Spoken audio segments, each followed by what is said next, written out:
This is your control tower speaking.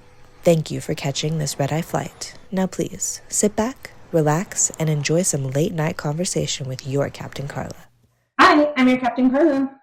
And I'm Jax, the passenger with the extra baggage. And welcome back to Smooth Landing. All right, Jax. I'm so excited that you came on the show today.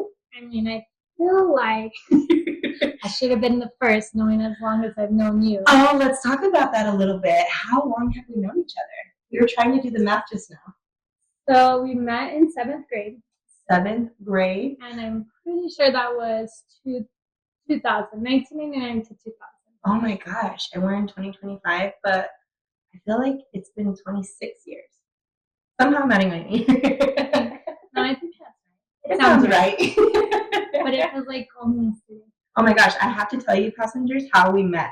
This is probably one of my most favorite stories of my friendship stories. Let's take a little drink because this one's going to be good. Hold on to your hats.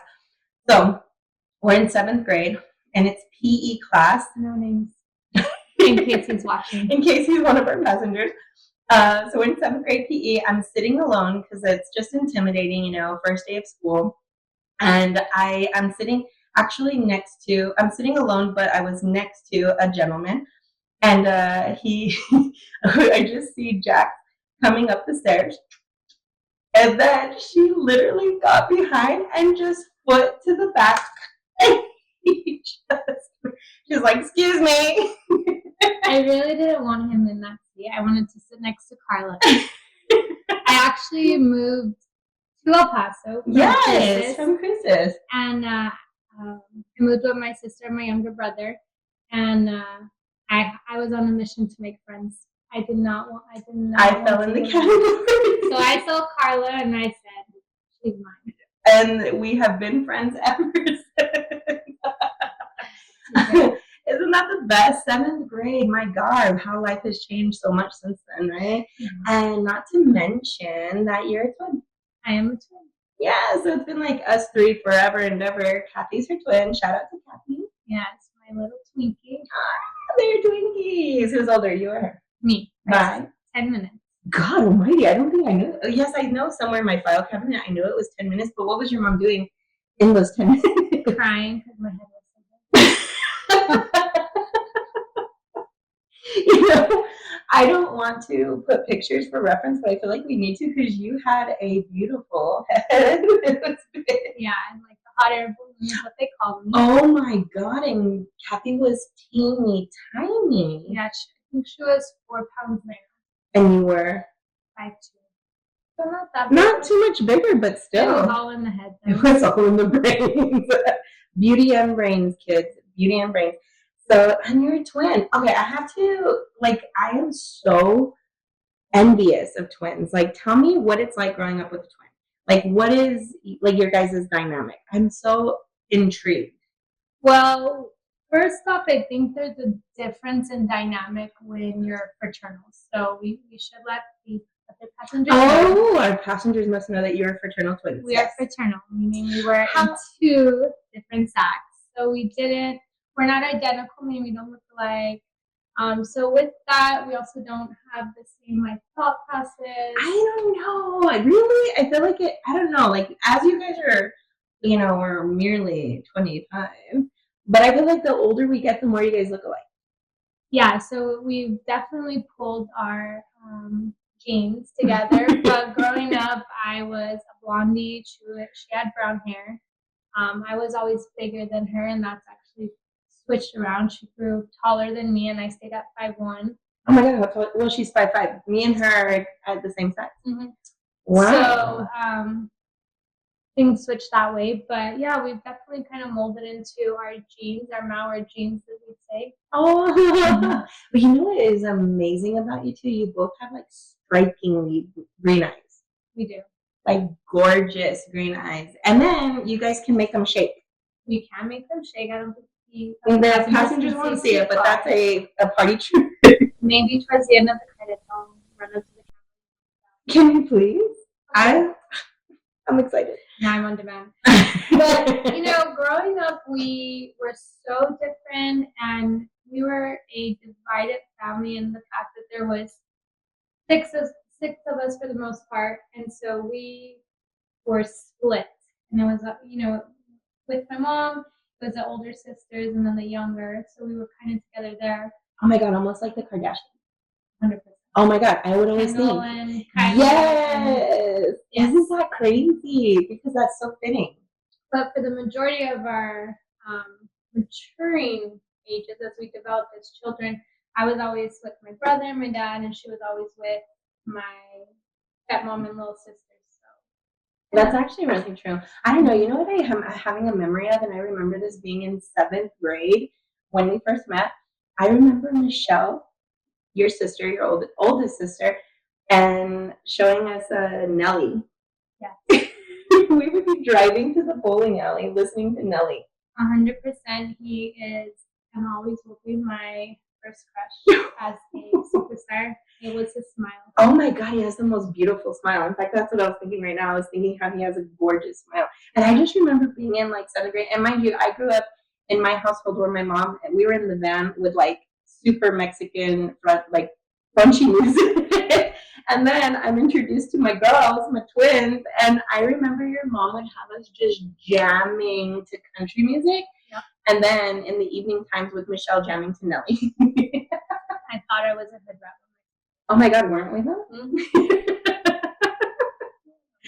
You know what I was remembering the other day? Well, me and Maddie were talking about like first kiss and stuff. Do you remember? Yes. Who was it? On your podcast? No. When me and Maddie were just chatting about, and so now that she's in high school, she's asking me all kinds of fun questions. Oh, and I know this one's gonna come out asking you all kinds of crazy stuff too. You just wait and see. And I was thinking about it, and no names. We will keep everybody, but he's passed now. He was my first kiss. Oh, I remember. God rest his soul. God rest his soul. And you know what? I remember him kissing me, teaching me how to kiss. I'm pretty sure everybody kissed me. Let's just say for all of those Nolan Richardson Jaguars, he was voted most popular. Oh, probably 7th grade too. I remember he had beautiful lips. I can't remember. What? I just remember. Well, anyway, he was fantastic. First kiss. So, what was your first kiss? Oh God, I don't even know. Really, when I was 6 years old, I'm a kid. I don't know.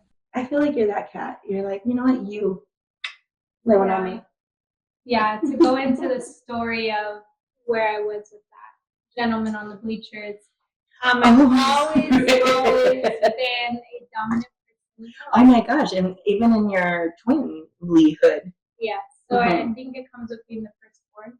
Oh, I can imagine that. Only because you feel like you're, like you have to be. Like the alpha. Mm-hmm. Yeah, I've had to lead the way in most cases.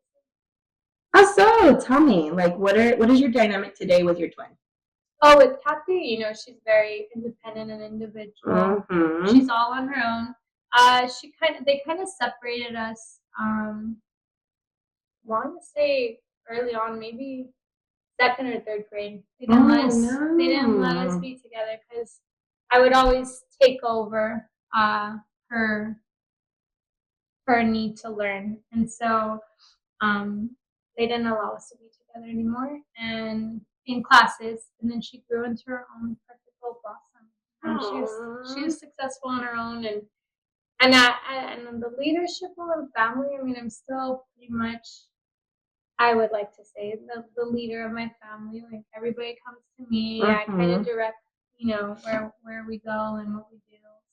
I can totally see that. I feel like you're the glue in your family. Like, every family has a glue person, and I think you're the glue in your family. I can see that. Or everyone like walks to you for sure. I don't know if I'm that person in my family. I think I am. I think so. I think I am. Yeah, you host all the parties. I just make everybody be close. Together. Yeah, I definitely do. So you have your 2 older sisters, your twin, and then a younger brother, and then another young sister. Yeah, it's a big old family. Oh my God! I like to tell everybody I don't have a family tree. I have a family forest. That's cute. Yeah. I really like that. I don't know why this is off topic, but I just thought about, me and my friend were talking about, she has a tattoo like on her hip. And it was a rose. And I was like, hey, what's that rose look like in today's time? And she was like, oh, girl, it's like a whole rose bush.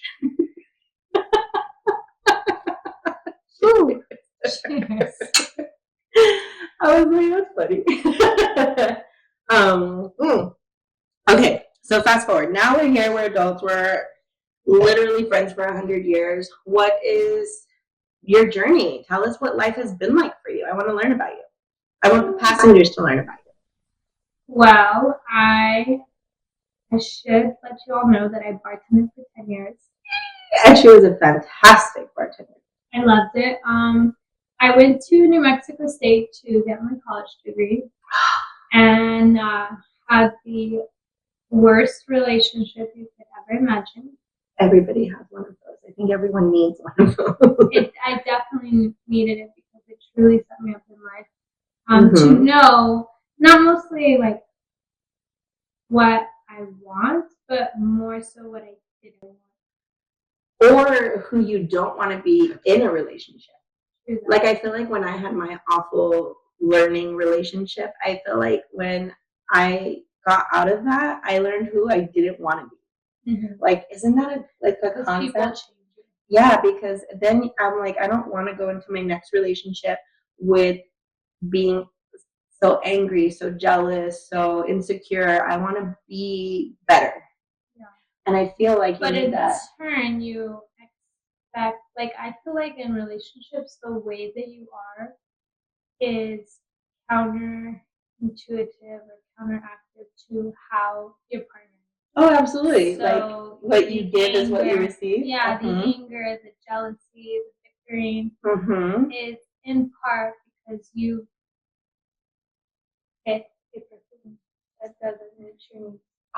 And that's what it is. And people can't, well, I mean, I couldn't decide what my needs were in those young years. So you're just like you want to fight for a relationship that isn't ever going to work. But when do you know to get like out, you know? It's a cycle. Huge. Oh my gosh. So getting into we'll do your school life and then your dating life. Like what I am in this tree. It's forest. I'm in your family forest. Welcome. So what was your school journey? You went to NMSU. I remember being so jealous because you and Cappy had like the literal college experience. We did. We lived in a dorm. Apartment complex that was geared towards college living. It was amazing. Yeah, so we didn't have the how would I say the rules, I guess, as a dorm because they were apartments. Right. So we had we lived in college living and had an amazing time. We worked for the girls, so they helped pay. I started on nursing school there, and with the complications and disappointment of my then boyfriend, I was too focused on him, and I wasn't focused on school. I really was, doing his degree versus mine, and I ended up failing. What a concept. And you know what's crazy? I remember the day you told me that you had failed. And I remember thinking, like, that's okay. Like, aren't we supposed to fail? I know. We were so young. And I just remember thinking, like, no disappointment, like, it was just like, well, I feel like I'm failing a lot in life, too. Right. Let's fail together. Like, that's such a wild thought. Like, like safe place. Always being each other's safe place, and not judging our failures and just helping each other pick up and keep moving again. But that's what brought you back to El Paso. Yeah, so actually my son did. So whoa! Cheers, my baby. So after no, pause really quick. I remember the day you told me you were pregnant. Tell me about Oh my gosh, I was in Georgia. I had just had Maddie, and I skedaddled all the way to Georgia to kind of just like pick up the pieces with my sister Stacy and her family, and that was such a monumental experience. But I remember I was actually packing. I remember that. And I was on the phone with her, and I remember we had the headset where it was like one speaker and the string. Yes. So I had my one speaker and my string, and I was packing, and you were just like, hey, I have something to tell you. And I remember like nonchalant, like, okay, what's going on? And you were like, I'm pregnant. I was like, But wait a second. okay. Let's take it back to my sister's baby shower. It was in the air. And no, I wasn't pregnant. No, but it was. I did not know whose kids they were. But one was Maddie. One was my oldest sister's first kid, right? Mm-hmm. Or was that Malachi's? No, it was Malachi that you were holding. I want to say it was Kylie's baby shower, no? No, it was my sister. She was in the blue dress. Oh, that's right. God, well, anyways, we'll cut to the chase there. I was joking that all my friends from Nolan Richardson, most of them from El Paso, had already had their first kid, and I was over here, 24, 25, without a kid. So I held 3 babies in my hand, like, oh my gosh, it was wild. And it was, 3 months later? 3 months later. Oh my gosh, that's so crazy. Not that I'm upset, but I jinxed myself. Oh my God, it's crazy how things work. And I remember you told me, and I just remember thinking, like, I'm so grateful I'm coming back. And then I remember we have like the epic photo of Maddie feeding Carson. Yeah. Like he was crying in the chair, and she got one of her bottles and. Yeah, Maddie, I know you're gonna watch this, but Carson has always loved her. Oh, and as she has always had a fun spot for him as well. Fun, but she has Maddie's dating little friend. A friend right now, and he's fantastic too. But okay, so now we have Carson. Now we have Carson, and where are we at? School. So, what happened with that? Or no? Long, complicated? Yeah, I mean, it's kind of long and complicated. I ended up going into a fast track nursing program that I could have missed any time. I remember that. I couldn't come off of that. And he actually came 5 weeks early.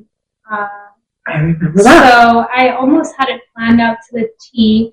Not that I was going to be induced, but we were going to push for a 37-week baby. And he came 2 weeks too early. So 35, and I ended up not being able to finish the semester. Then they weren't going to let me get back in unless I started the whole 3rd semester over. And, being a young single parent was very difficult. And I, Carson was very colicky, and I was having difficulty paying my rent. I had to ask a couple friends for rent. And so I decided to, instead of starting the 3rd semester again in Las Cruces, I was just going to transfer to El Paso, where I can have the help of my mother. Oh my God, I'm sweating over here. Are we at 10,000 feet? Can I go to the bathroom? Air break. Lord, it was a little warm in here, and the air just kicked on. Okay, I remember you living with your mom, and what I also remember is Carson needing a blow dryer. Yes. So my baby was super colicky, and it wasn't, and I hope that but it wasn't a normal baby cry. It was, oh my God, I'm forgetting. It was, like, I truly, and I support women in all their instincts, but I felt like I had a little bit of postpartum because of the colic. I was stressed out, wasn't sleeping, even just going to work, like I was still serving. I served at the Olive Garden. I did the lunch rush, and Olive Garden, because your girl used to work there, this one. Oh, honey. Let me tell all my passengers, do not go to the lunch soup and salad and tip your server who has done 15 soups and 30 salads for your hungry but $1 because the bill is $6. Like, that's just our brothers and sisters in the food industry, I commend you. I've been there, I've done it 100 years, and I tip your servers, tip your bartenders. just tip. It's a kindness that is just, it is what it is. You get service, whether it be shitty service or not, just be grateful. Just be grateful. They don't have an hourly rate. They don't. So, gosh, oh my God, working at a restaurant is so humbling. I feel like restaurant work should be mandatory. Like, I feel like every single person on this earth should work in a restaurant at least 1 year. Mm-hmm. Everybody should do their time, because you will never understand what it is like to multitask, to deal with chaos, to deal with all kinds, angry patrons, like all kinds of stuff. You will just learn and learn some more being in the restaurant, and you become so humble. Like, sometimes I've been with friends at a restaurant, and they'll be like, "Oh, that baby's crying so much." Like, it's like when you're that person with the crying baby, you are miserable inside. You're like, oh my God, everything. I have to you're in panic. So for somebody else to get upset is just like, just have some patience and back empathy. To being the server, you feel empathy, and you do whatever you can to make them happy, and then you build relations, and you understand people's dynamics. You see an array of people. It's not just your crowd or the the people that you want to be with. You get to see people of all walks of life. Oh my gosh, I always say that. Like, a restaurant is like a little village full of like all the village people. Like, you have like the grumpy neighbors. Like, it's just so wild, the immense amount of people that you meet and the different characters that they are. Like, I remember we had this dishwasher, God bless her, and she was old as dust, but my God, she moved. She would move. And because it's not just the patrons, it's your coworkers. Yeah, like like she would just be like all over the restaurant, that you were like, oh my God, I hope when I'm like 90, this is how I'm movable as her, because they're just so cool. Like, I just love it. I miss that vibe of the knowing so many different people that you wouldn't normally know, you know? Okay, so fast forwarding a little bit. Now we're here. Where are we at? So then I moved with my mom. I stayed with her for 5 months before I got my really quick, hold that thought. Postpartum. I wanted to touch on that a little bit, because we have mamas as some of our passengers. What would be your advice for postpartum? Because you don't know you're going through it. You don't. Until you've already, like wow, that was a hard tidbit of life. That there's 2 things that stand out the most for me. And the first was I got so frustrated because I felt overwhelmed with everybody trying to be there. One of my best friends had her baby about 4 months before me in March. He's a St. Patty's baby. And so she knew it all. She knew it all. It was her second kid, and mind you, she's a year younger than me. So she knew it all. And she was just cleaning my house the way, and I was tired. I was exhausted. I labored for 18 hours. I pushed out an 8-pound baby that was 5 weeks early. And, I wanted her out of my house. I was frustrated. I forgot things. Like, I had brain fog. Oh, the brain fog. And then I was breastfeeding him. And he was turning yellow. My breastises were engorged and hurting. And I just truly felt hopeless. I broke down. I started crying. I called my stepmom, and she identified it immediately. Oh, and God bless Jan. Jan, my mom. Beautiful. Absolutely love her. And so with that, the first thing is to get help. Make sure you have a good support group. Yes, and that's, I think, like one of the things that I try to tell a lot of friends is, like, one of my friends' sister just had a baby, and I'm like, just check in on mom. Everybody's checking in on baby. Baby, no worries.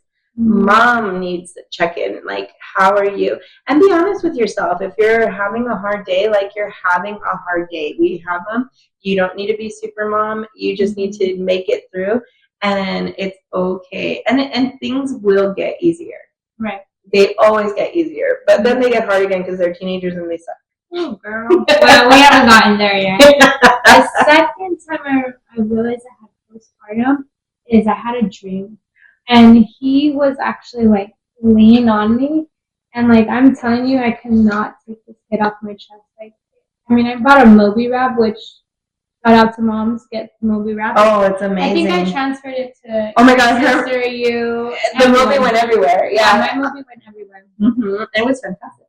Yeah, so I always ask anyone who's having a baby if they have coworkers, That's colleagues, a great gift. anything. And not to say your baby will be colicky, but it's soothed my needs as far as bonding, breastfeeding. So anyways, he had to be on me at all times. And I had this dream, and it scares me to this day. He had fallen asleep, and I had finally fallen asleep sitting up, and he's on me. And I had this dream that I grabbed his foot. He started crying, and I grabbed his foot, and I just threw him. And he splattered all over the wall. R-rated. Are we on the red? We're on the red eye. Oh, we're on the red eye. Okay. So anyways, I woke up in a shock. He was right on me, sleeping peacefully, and I was like, it's not right. Like, it's not right. Something's happening. So I did reach out, and I talked to my OBGYN. And you know, it could get so severe that they'll put you on medications. I didn't need that. I wouldn't have wanted that.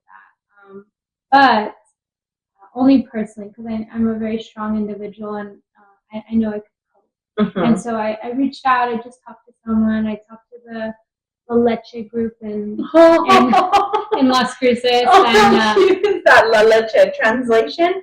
The milk group, and the women were very supportive. And I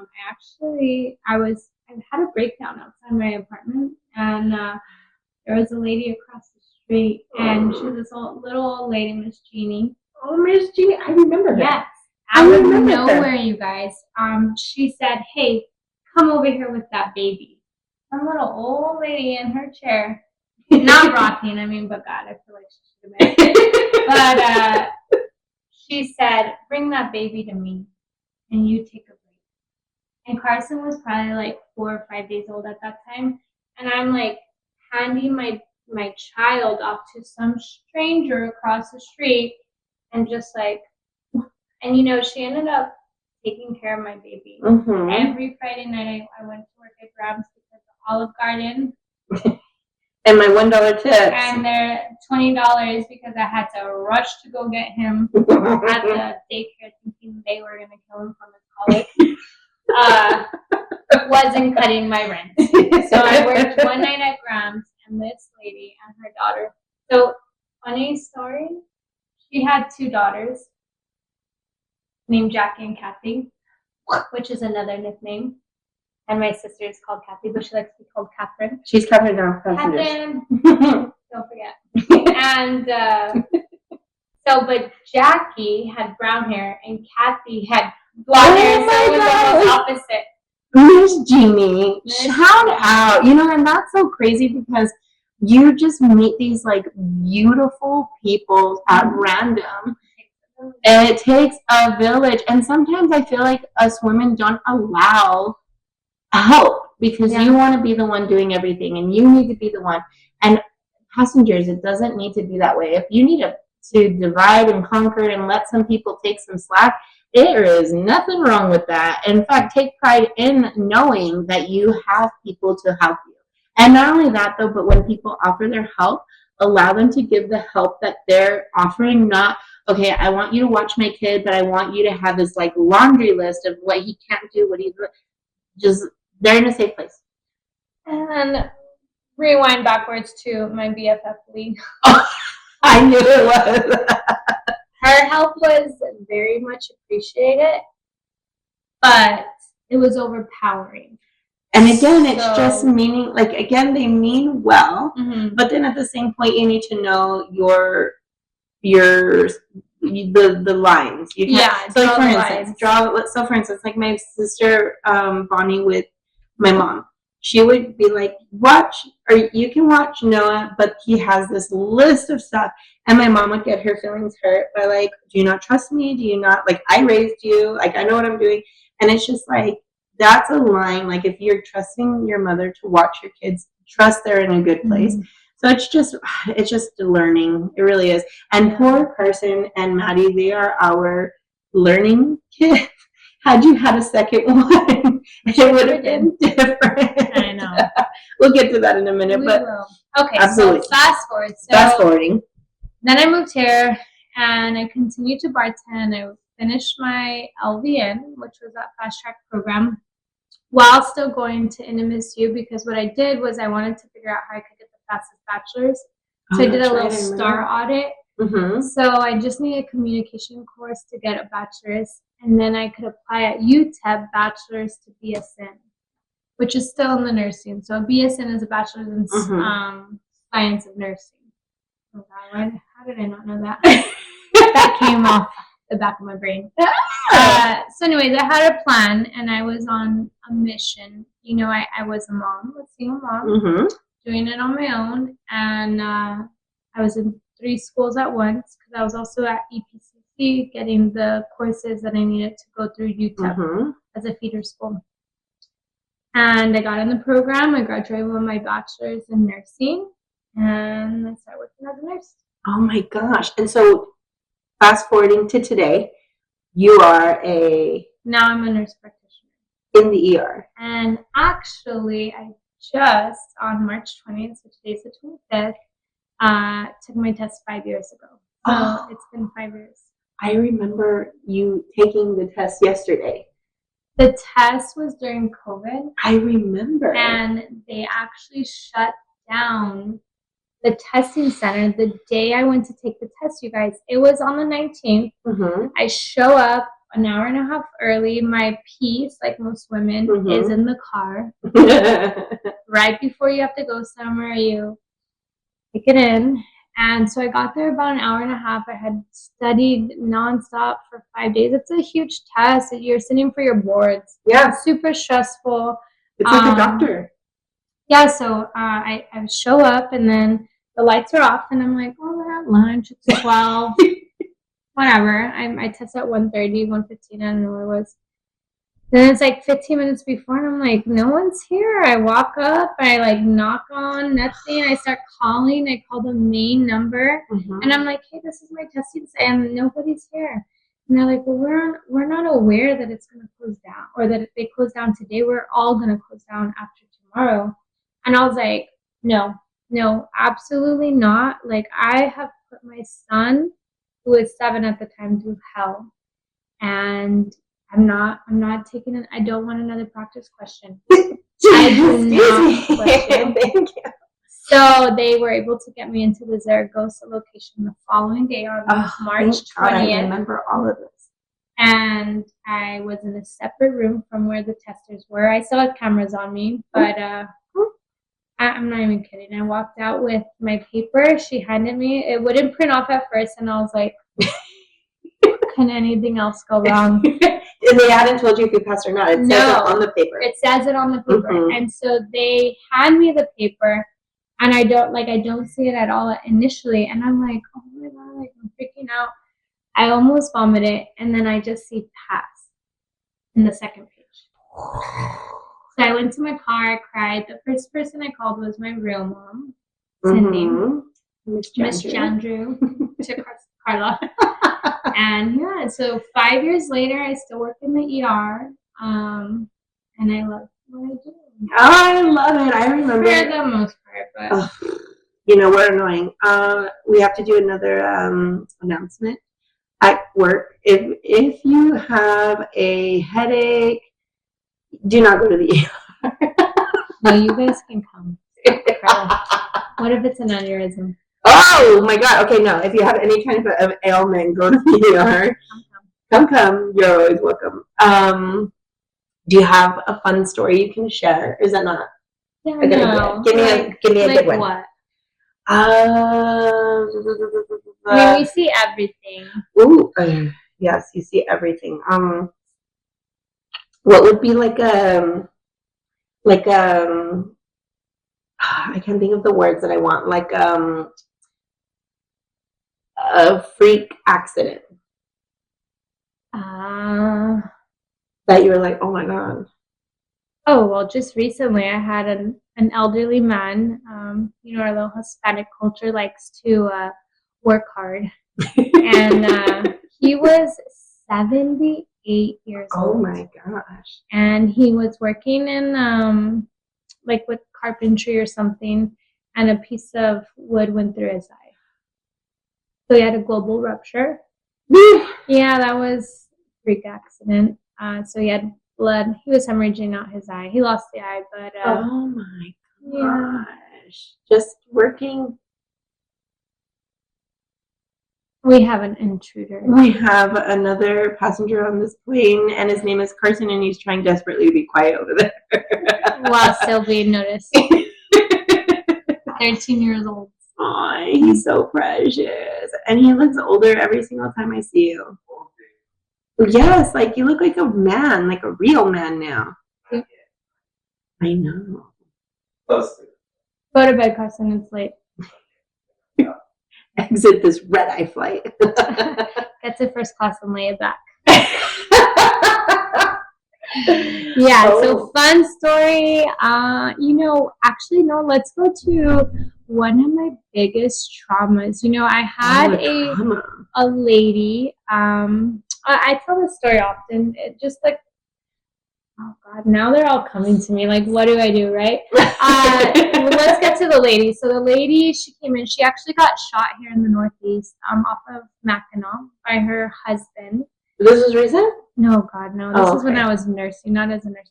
Oh, okay. So she was shot. She was shot, and she was basically dead on scene. But she had 4 kids who were there. And they, of course, ambulance, you read the scene, so you don't want to leave a body there. You don't want to make it a crime scene. So they initiate CPR and they bring her to us. And so I'm the trauma nurse at that time, and we do anytime someone comes to the ER, regardless of the situation, we always do a round or two. Everything plays a factor: age, how long they've been down, the rhythm, and the injury, of course. So professional. Yes, Miss Doctor. Hey. So, it didn't take long. There was multiple gunshot wounds, over 4, I believe. She had already lost a lot of blood. I mean, she was mottled. So it was a pretty. What does mottled mean? So basically, your skin, you're losing all the blood flow to it. Kind of like when. If I could give you an explanation, like in movies when mummies like turn all blue and you see all the babies. Oh, come on. No, God rest her soul. I don't know her name, but I wouldn't share with you guys. Hey, we're not that cool, I guess. No. They're just all patients to us. So she was pretty advanced in the dying process. So I think we did 2 rounds. She was young. So anyways, I'm on the phone with Southwest. Transplant. We call it on every patient just in the event that that we're going to donate organs. Mm-hmm.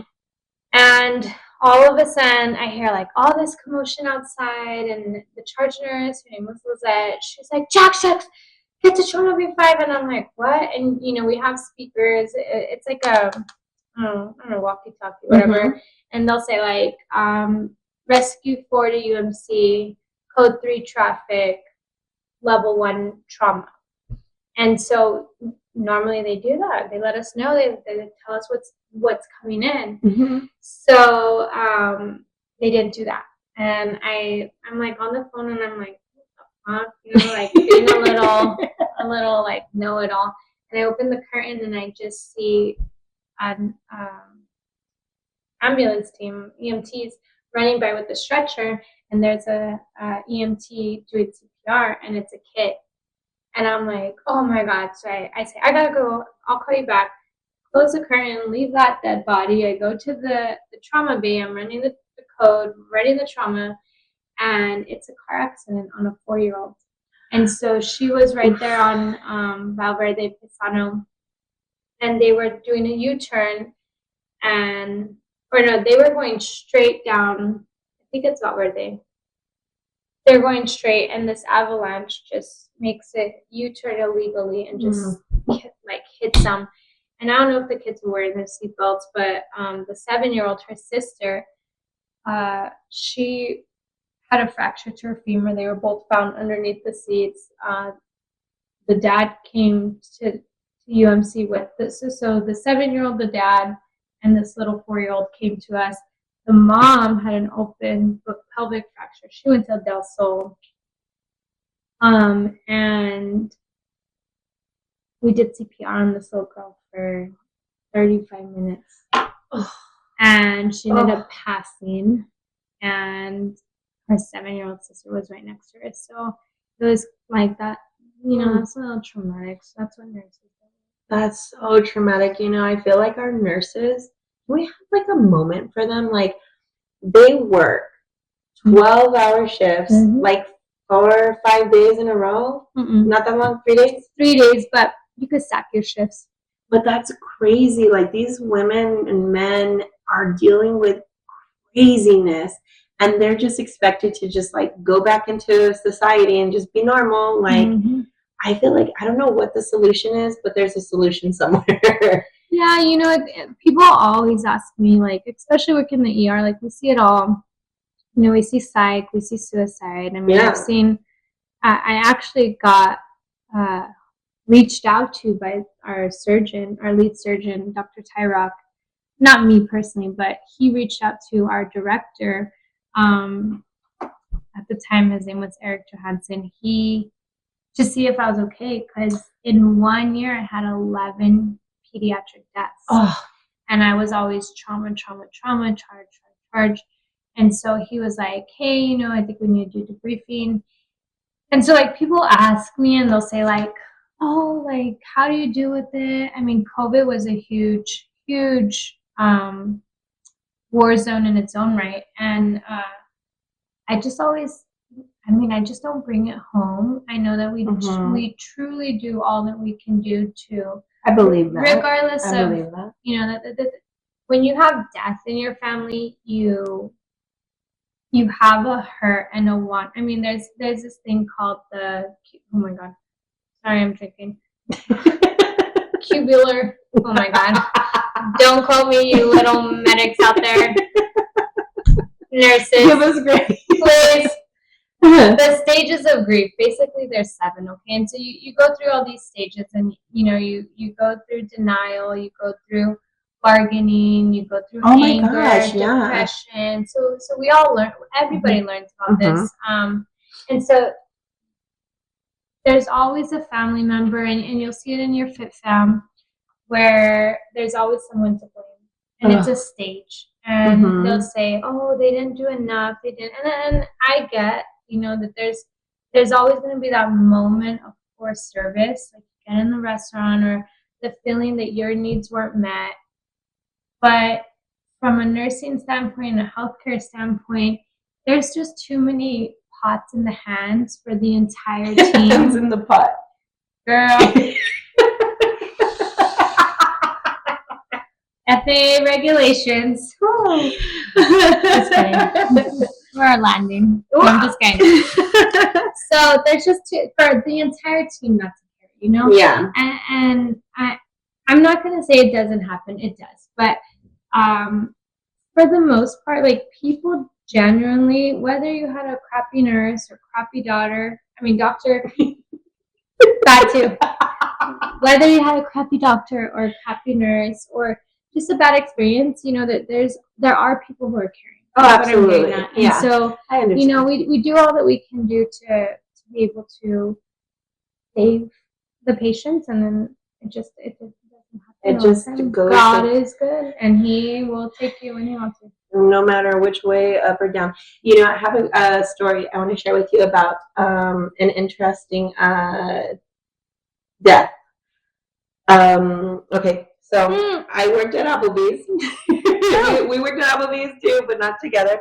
But should we have said a restaurant?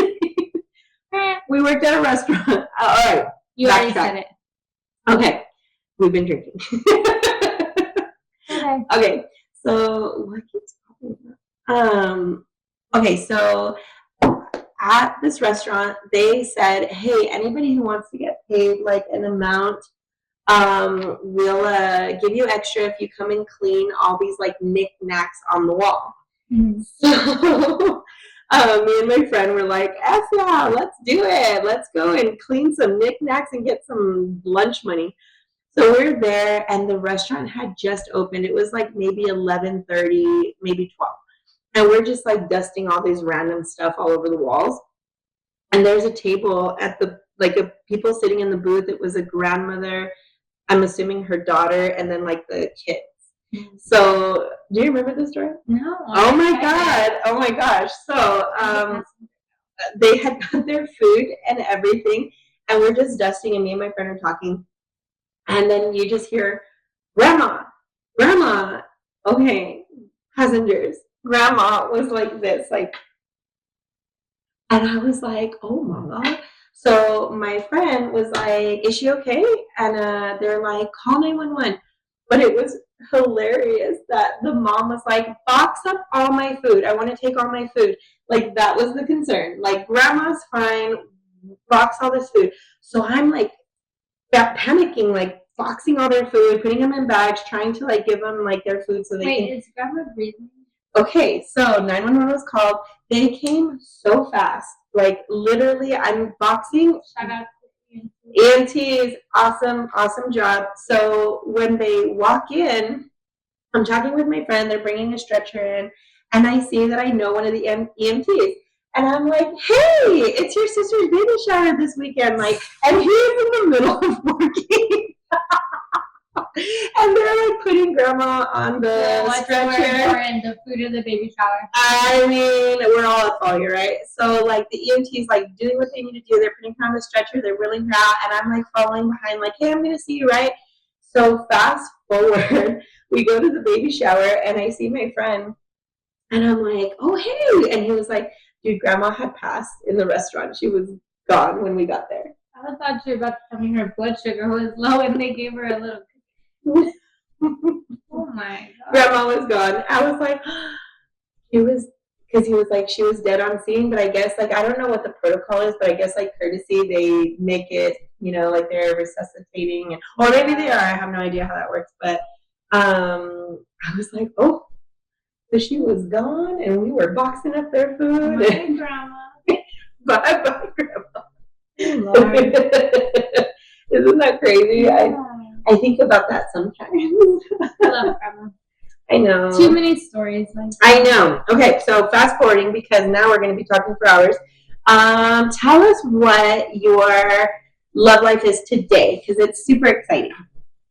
Well, Carla wanted me to bring this up for all of our passengers who are, you know, in and out of relationships, Yeah. looking for love in all the wrong places. Mm-hmm. So let's go back real quick to the first boyfriend.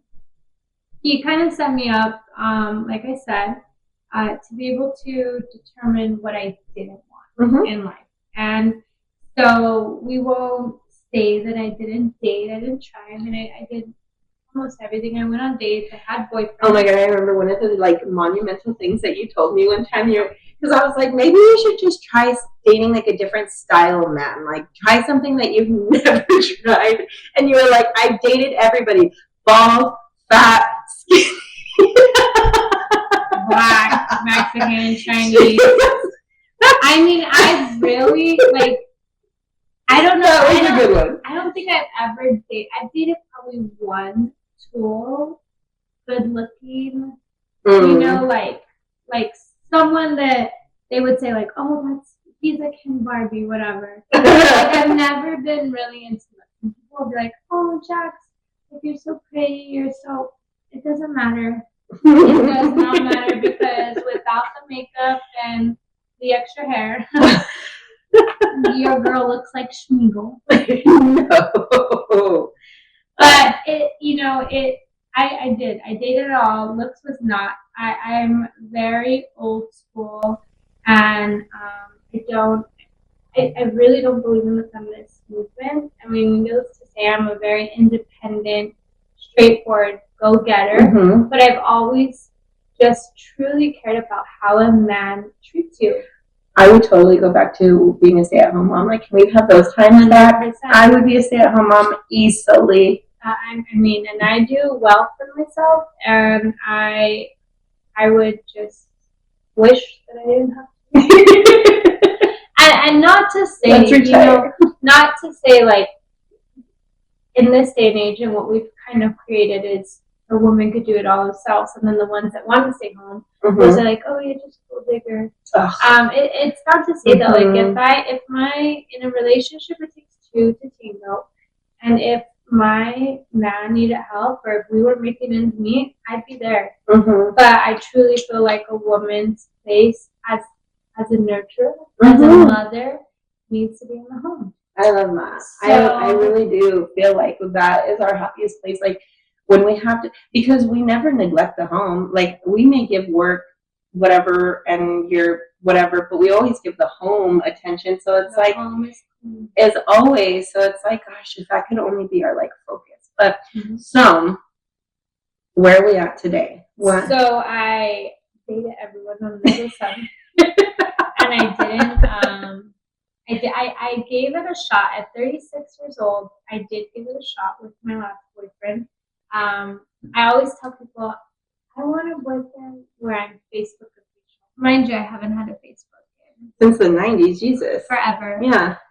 But I always wanted, like, all my friends, all my college friends, they're all in a relationship, they're all in love. And so I always wanted that, like, matrimony, right? Like, and then to be proud of it, to say, like, hey, like, this is someone I love. And I didn't get that till 36. And I finally committed, truly committed for about 2 years. That didn't really work out. For no bad reasons at all. I settled. I really settled. I agree. I think he's fantastic in his own right. And I think you're fantastic, but maybe together was just not a gem. Or maybe it could have been one of those where like, you guys jive, but it wasn't like fire. Yeah, it definitely was not fire. And personality-wise, like I'm, all clean from dusk to dawn. And be happy as a clam about it. I will work in the yard all day. Oh, this one has the best green thumb ever. And he had more shit than me. I mean... Yeah. So anyways, out of nowhere, literally out of nowhere, I was at work and there was a mutual friend's birthday. So we had a little turbulence. A lot of turbulence, actually. My ice is melted. This one kept drinking. Cheers. God. Okay.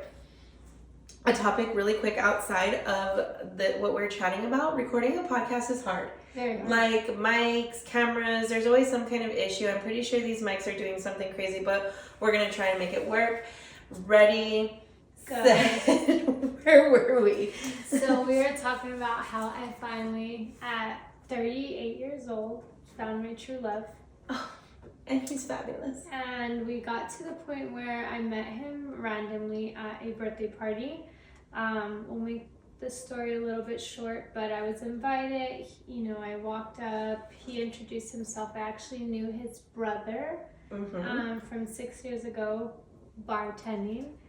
And, things just, we talked all night and we, took a turn for the better. And we stayed in contact. We had a lot of things in common as far as business and landscaping, and that's kind of how it started.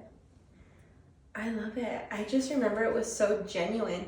You had, I feel like I talked to you like the very next day, and you were like, I met a guy, but like you were like, I don't want to think anything of it just yet. Yeah, because being who I was for the last 15 years of my life, I've always just let things take, its course. And I've never really jumped into anything so serious. Multiple dates, multiple starts of relationships, and I've always just, figured like, no, not this one, no, not this one. But with this person, everything connected on every level, and every single thing, every single emotion, every single commitment to life, to our families, to our friends, it just falls in place. And it's so weird. It's so organic. Like, it was almost like the moment Your mic died. I hope you can hear us. We'll figure it out.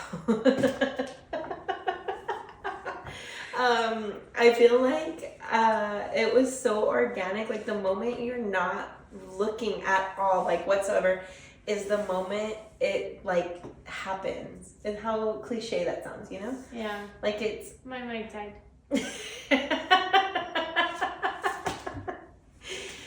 We're gonna get this right, passengers, one day. I mean, I'm not tech savvy, let's be honest.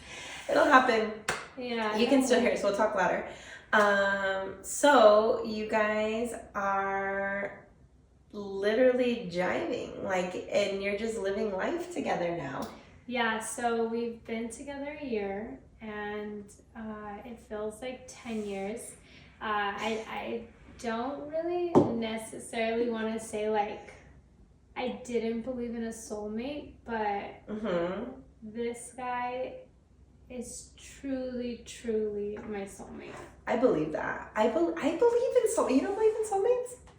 I mean, I just never had one. But I feel Until like now. there's no expiration. And isn't it crazy because you never knew until you know? Yes. Like I feel like I've had love interests, but until me and Chris started dating, it was like, this is my soulmate, like, hands down. It's 100% like, for all the moms out there, when you say you'll never know a love like your child, or when you're not a mom and you're like, get the kid away from me, or I'm not dating anyone who doesn't have or who has a kid. You know, like, you don't understand the love that one would have for their child. And for me, now that I'm in a relationship, I didn't understand the soulmate behind a relationship and the commitment. And, you know, like, to all the women out there, passengers who, you know, feel hopeless. Like, I am 39 this year. And, you know, we talk about the future and marriage and what it entails and what holds. And I never really ever thought that I'd be getting married at 40, if that's what we have in store. I believe it is. But, you know, it's there. I waited for that right person. I didn't settle. It's not how life was planned, but kids aren't how life's planned. Your career is not how life's planned. It just happens. And, you know, I let it happen, and I let you know, peace be peace, and I wasn't in any rush. I knew what I wanted, and truly, I mean, we jive.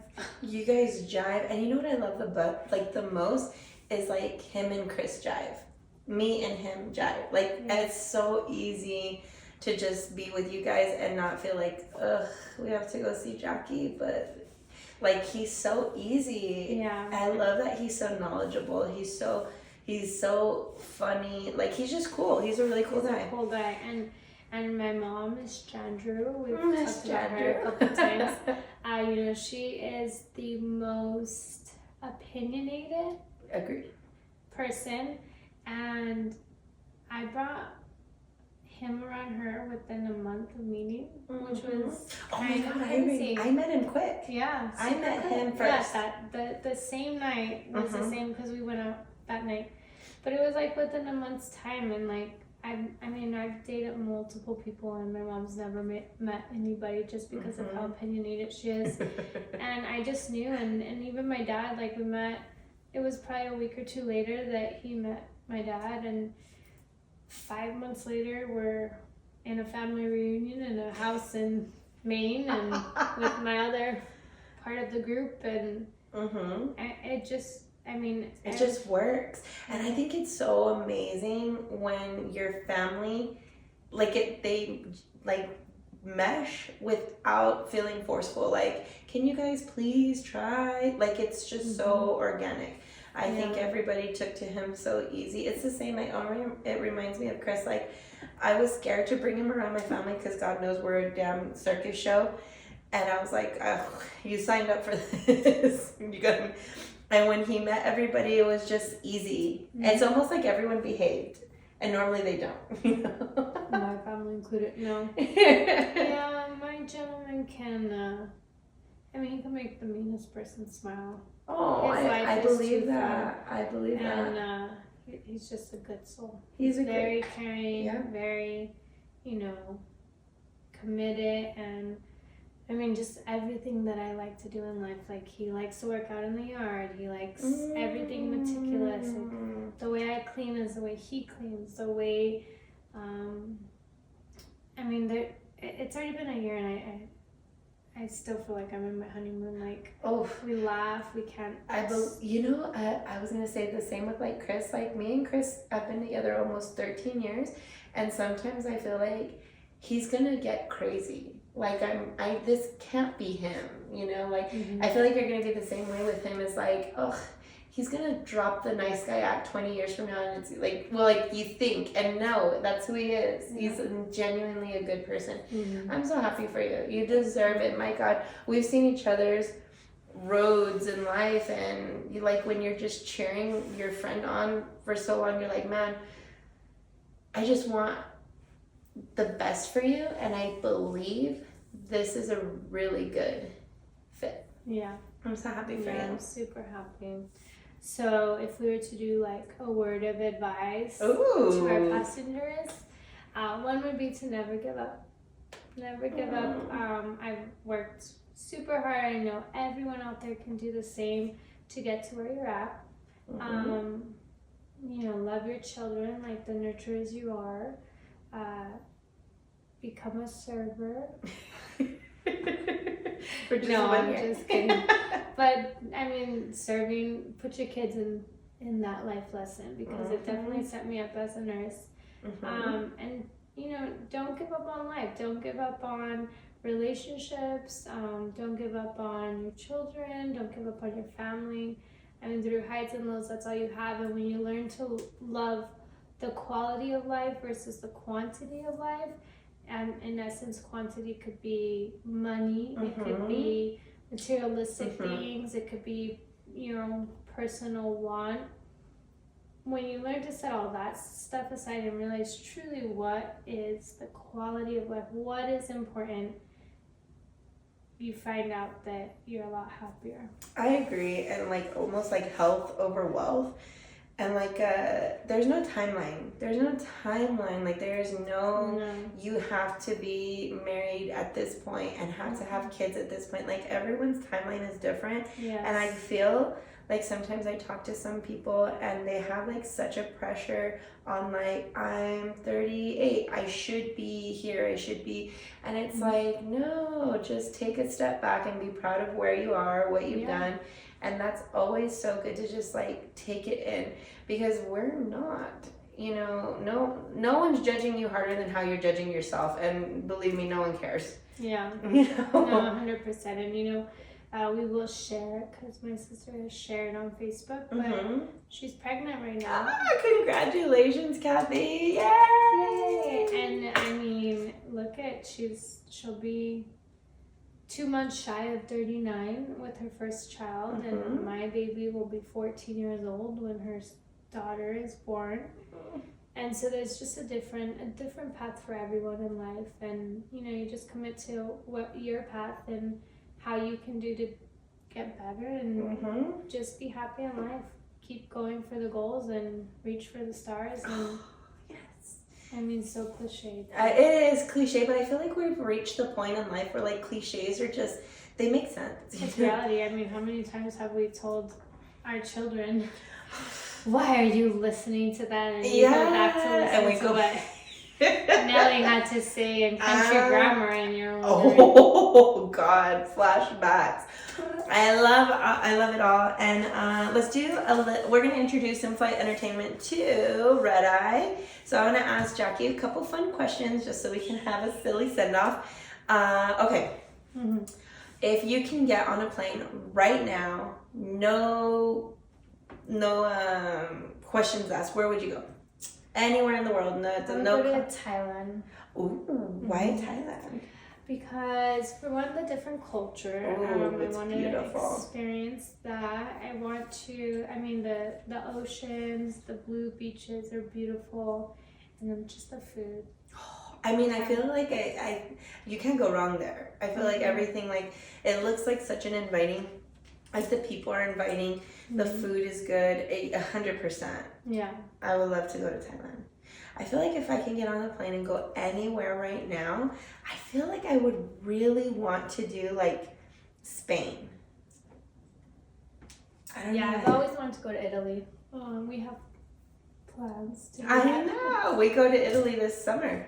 You do? I do. I have a Okay. cruise. Yeah, I know. We're going to go on the Greek Isles. We're going to Greece, Italy, Turkey, and something else. It's overwhelming passengers. And you know what? We're actually going to do a segment there because Leanne in our control tower is going off to Navy school or Navy military. And so we're going to have a segment with her. So look forward to that. Yeah. But yes, we're going and it's intense. I need all the tips and tricks because the cruise is already overwhelming and then we're going abroad. And I'm bringing the whole family. My mom and dad are going, Stacy and her kids are going.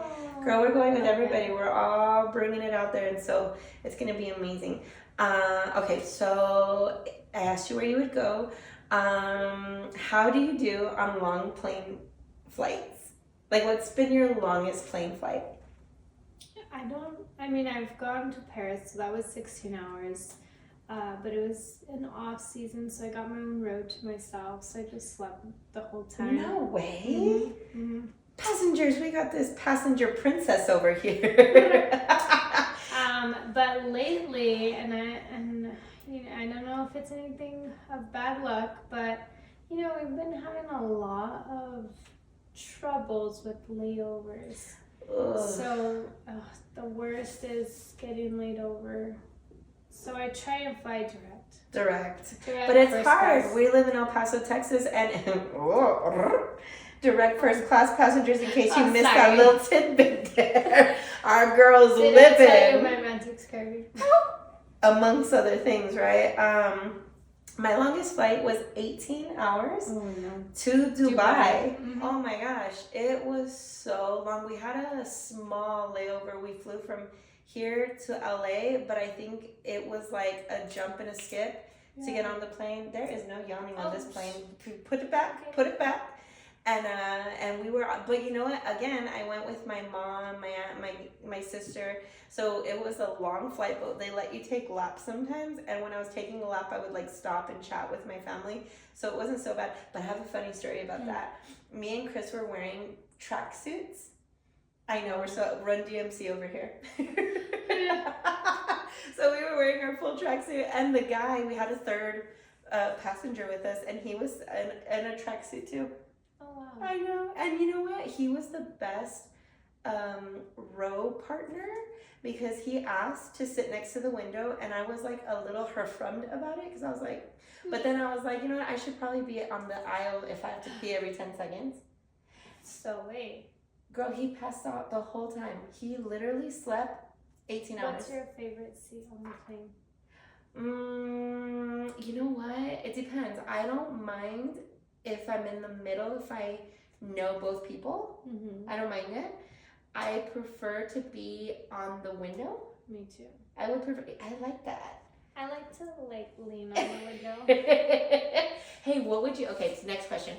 What would you do if you're in your seat and somebody puts their feet? Like I've seen that where they put their feet like in the little pockets. Like on my pocket? Yeah, like you're seeing a foot. Oh, like on the side. Yeah, like in. You're like, what was I'd there? poke it. Get out. No, you know, and that's so funny because I always wanted to do like my own little like rendition, not a podcast, but like a little Instagram reel about like passenger etiquette. Oh my gosh. Ever To my since starting friends. Smooth Landing, I have heard about so much past like flight etiquette. I don't know. It's awful. Okay. Okay, And let's- this one travels quite a bit. Probably once to twice a month. So the And worst this is for leisure thing, passengers. I know I do like to travel. The worst thing you could do, getting to the front of the plane does not get you off the plane any faster when you have baggage.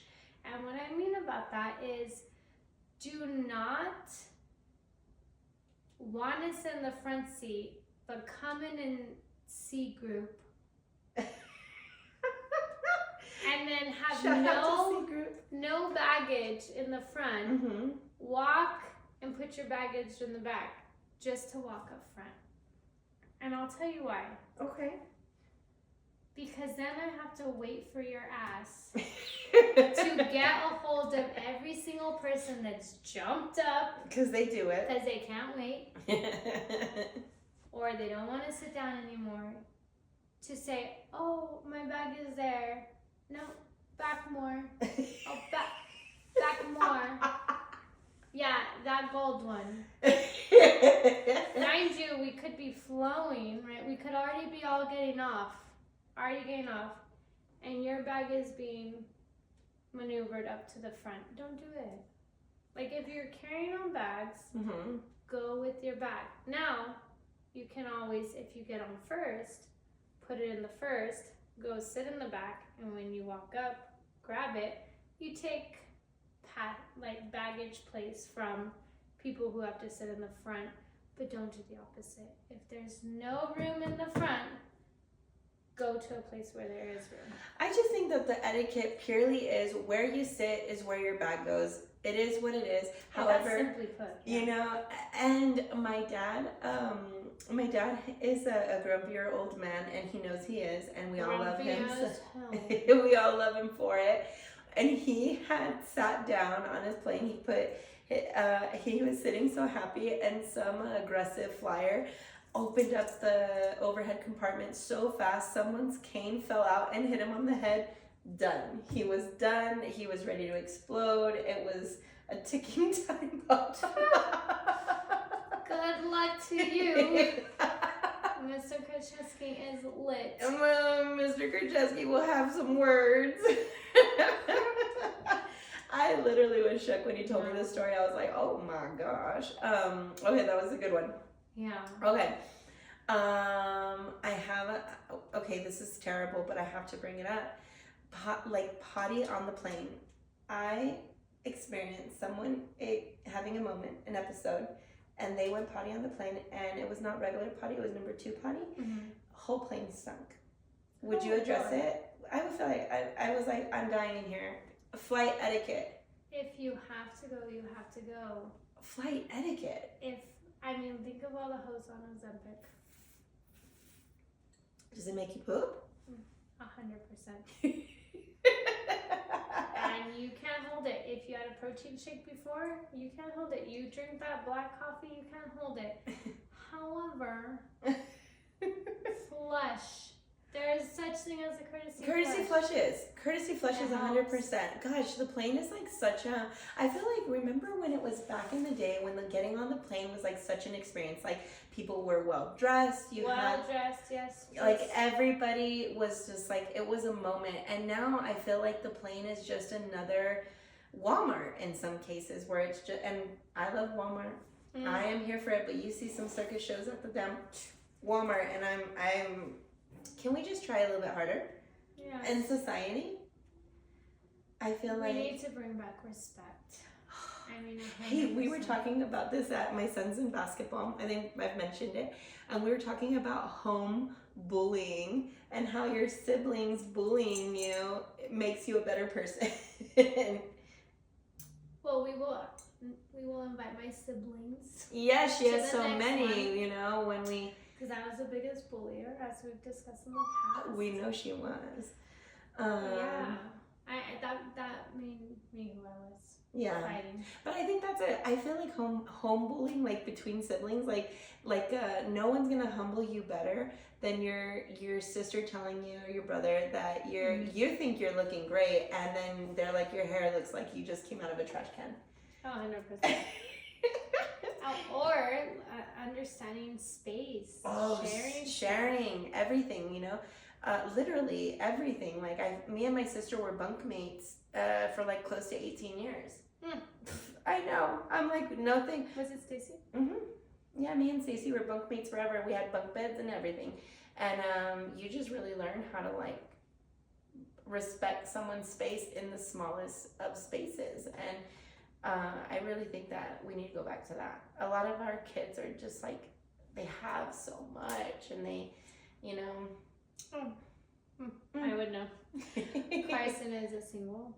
Oh, he's a single Yes. kid. I mean, you can't help it.